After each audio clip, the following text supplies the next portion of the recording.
So you want to learn how to handstand? Well, today we are going to teach you the first inversion progression. We've covered wrist conditioning, we've covered warm-up, we've covered shoulder conditioning, we've covered core conditioning, and we've also covered safe bailout. Today we're going to start having some fun. We're going to invert. By fun I mean absolutely annihilating your core muscles, your wrists, shoulders, and your back. And that's the first essential progression to going upside down. All that and more coming up right after this. We are the gym that teaches people how to move instead of just exercise, because we believe that health is about performance, not just body image.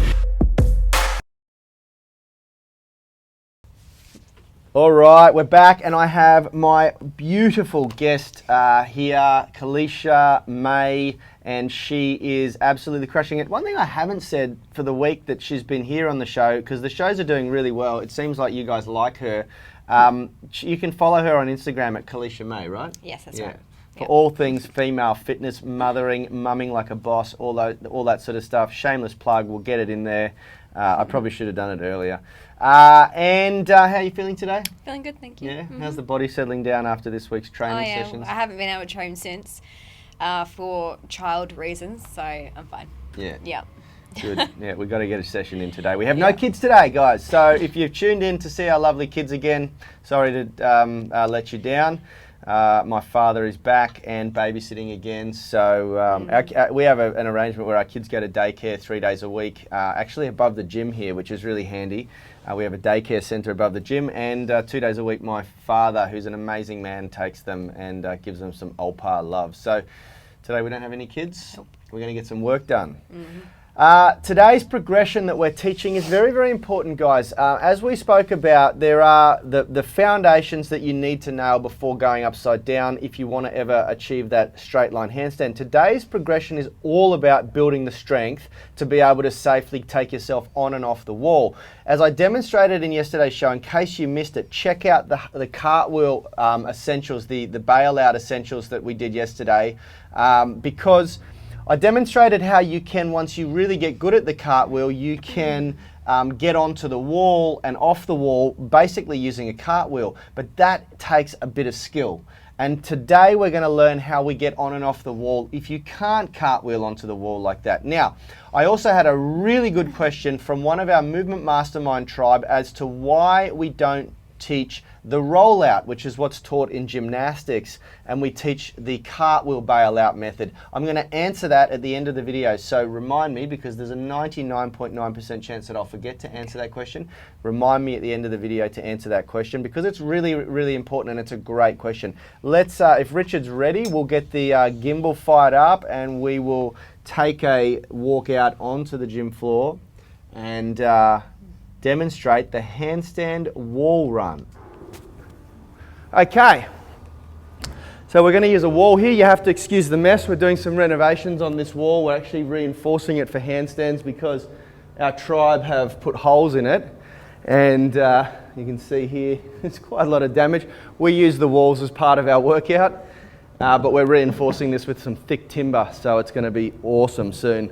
And we're also doing some renos behind the scene there to put a kitchen in and a smoothie bar and a few cool things. All right, handstand wall run. Let's go. Starting down on the ground, we're going to go into a plank position, like a push-up position. That's right. I don't think I've ever done this before. Yeah, I know, that's good. So we're going to go into a push-up position with the feet up against the wall. Now, what we're looking for here is that the hardest part on the body here is going to be on the shoulders and the core muscles. So what she needs to do is she needs to go into that protraction and really hold stable in the shoulders. And then what she's going to do is she's going to walk her feet up the wall and simultaneously walk her hands in until we get to about a 45-degree position. Good. Now the advanced version, which she's gone for because she's so amazing and strong, is the full version. You may as well do it. Go right into the face-to-wall handstand. Very good. And then walk back out again. Nice and slow, nice and controlled. Now on the walk back out, the aim of the game is, slow down for a sec, we want to keep the body in a nice straight line. So glutes tucked in, core switched on, feet together, and as we go out we want to try to keep the body in that nice straight line and get the toes as close to the floor as possible. Come down, yeah, good. So the hardest part of this, if you have a rest over there, I'll demonstrate quickly. The hardest part of this is when the pressure is low, because now when I'm here, I've got to keep a lot of pressure. I'm pushing through my hands toward the wall, okay? Rock climbers will know what that feels like, because you've got to apply a torsional force between two objects. So the lower you can get to the floor, the beginner position is a 45-degree angle. The advanced position is what Kalisha did, where we go to a full face-to-wall handstand.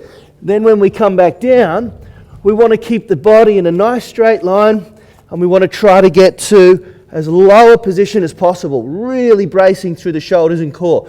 I've got to work very hard to protract and elevate my shoulders to apply that force between the wall. What we aim to do is to be able to do this for about 60 seconds non-stop, which would probably end up being about 7 or 8 repetitions up and down if you're doing it nice and slowly. Maybe 10, but I doubt you'll be getting 6 seconds. That would mean 3 seconds up, 3 seconds down, which would be pretty fast. So try to get to about 60 seconds. That's a full set continuously. And of course, to start with, just go to that 45-degree angle. So we'll get Kalisha to demonstrate that again, because it just looks good when she does it. Looks better than when I do it. So she's bracing through the shoulders, she's protracting, she's strong there. She starts with the feet and then immediately walks the hands, so she keeps the body in that nice straight line. She's protracting and elevating the shoulders now. That's it. Come back down. Beautiful. Very nice. Come to a point that you can sustain. Push against the wall. Push against the wall. Back up again. Beautiful. Just go to there. That's fine. Come back down. Beautiful. Very nice. Push against the wall. Push against the wall. Back up again. Let's go. She's working hard here, folks. She's working hard. Good. That's it. That's plenty. Coming back down. So that's probably about 25 seconds she's just done.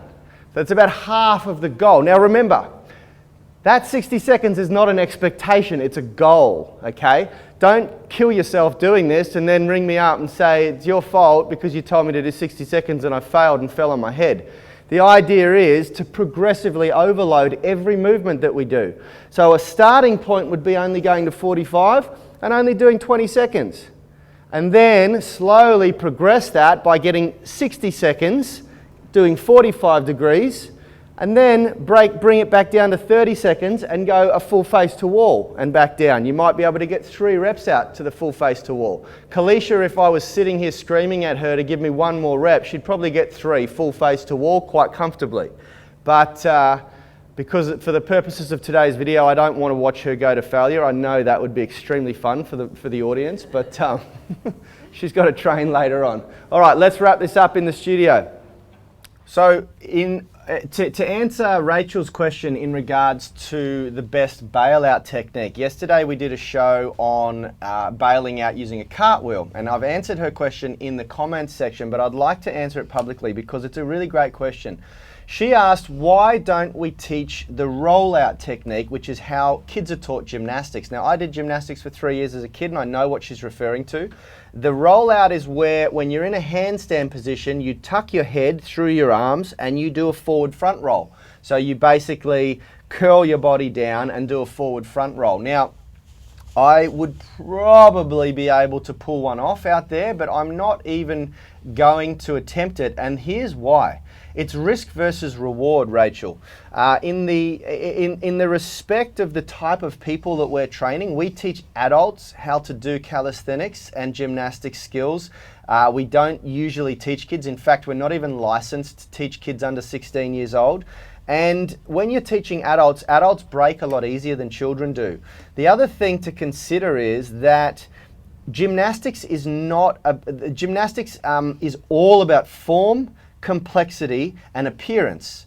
It's about making something look as amazing and complex as humanly possible, and also doing movements that are as complex as possible. You get scored for complexity and appearance in gymnastics. They're happy to sacrifice safety. In most cases, anyone who's ever done gymnastics at a young age, they literally push you to breaking point. They push you until you cry or injure yourself, and then in the hope that you come back tougher and stronger the next time. I went through that for 3 years. I've seen how it's done, and I've also got friends who have done gymnastics right up through their teenage years, and it gets worse. You get pushed. It's very, very brutal learning gymnastics.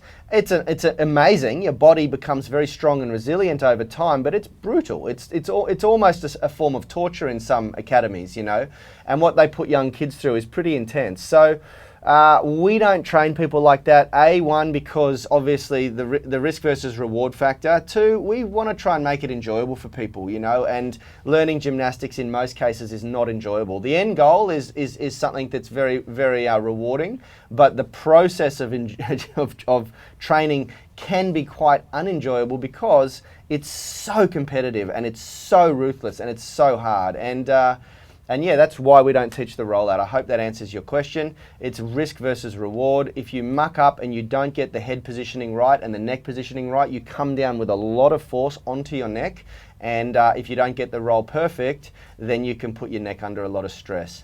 So that's the answer. Anyway, guys, I hope you enjoyed this week's shows. We're going to continue next week. We've got 4 more pieces of the puzzle for handstands that we're going to share with you. Remember, this is all taken from our handstand masterclass. The link is in the description if you want to pick that up. It's a brilliant course. It's a 5-phase periodized program to get you from beginner level to a straight line freestanding handstand. Anyway, it's Friday here in Sydney, so we are going to say over and out, sayonara, see you on Monday, and we're going to have a great weekend. You can say goodbye as well. See you guys. Thank you. We are the gym that teaches people how to move instead of just exercise, because we believe that health is about performance, not just body image.